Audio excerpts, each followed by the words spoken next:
My name is Peter Goetje. I'm a director of the Nordic Cochrane Center in Copenhagen and professor of research design and analysis at the University of Copenhagen. 2 years ago, I found out that our prescription drugs are the third leading cause of death after heart disease and cancer. Our drugs kill around 200,000 people in America every year, and half of these people die while they do what their doctors told them. So they die because of the side effects. The other half die because of errors.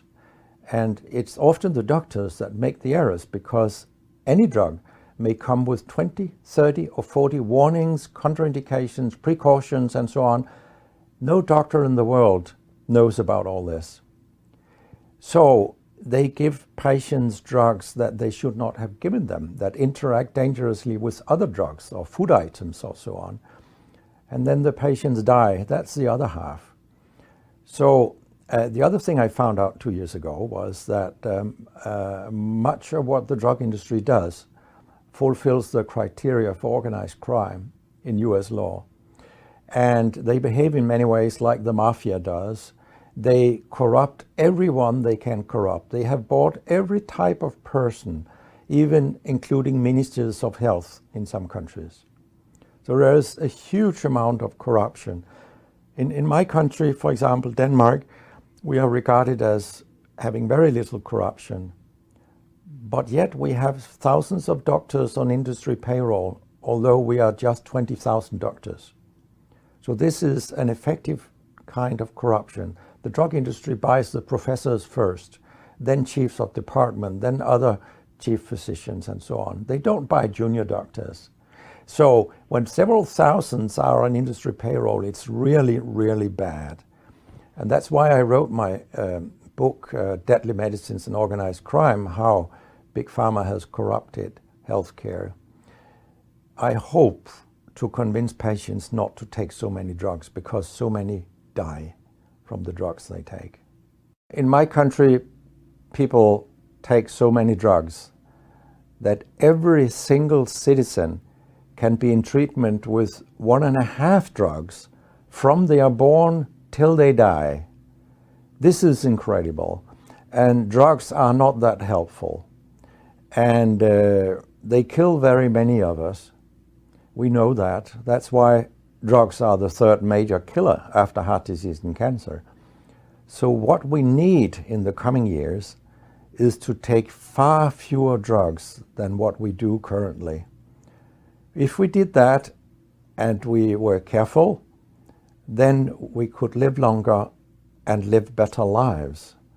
Because drugs have many side effects, and patients often don't realize that when they become worse, that it could be a side effect of the drug, which they continue taking because that's what their doctors tell them.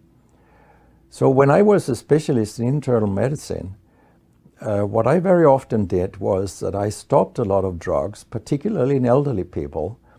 And it's quite revealing to see a bedridden elderly person come into your ward. And when you stop the drugs, I mean, that person becomes many years younger.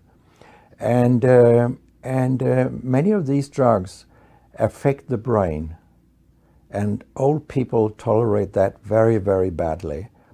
They fall, and when they break a hip, 1/4 of them die. And for example, antidepressant drugs are used in more than 10% of our elderly. And they seem to kill 3% of them every year. I mean, if 100 old people take an antidepressant for 1 year, 3% of them will die because they fall and break their hip. This is a huge death rate. So a lot of other drugs than antidepressants also make people fall and kill them. And they may affect your cognition, your memory, and all these things. And then they interact in ways that we know almost nothing about. Very many elderly, they take more than 5 drugs a day. And we actually don't know how these drugs interact with each other.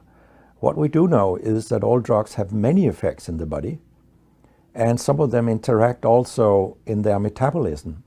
so that you can get a too high concentration of a drug if you take other drugs simultaneously.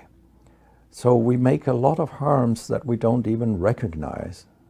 I have a pretty colorful collection of things people have called me during all these years.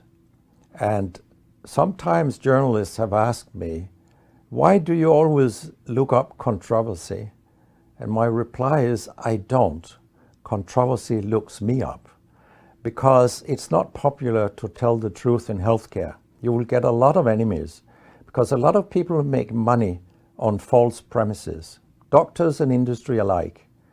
And our drug regulators and our politicians, they are on board on this wagon. So very few people are independent of money in healthcare.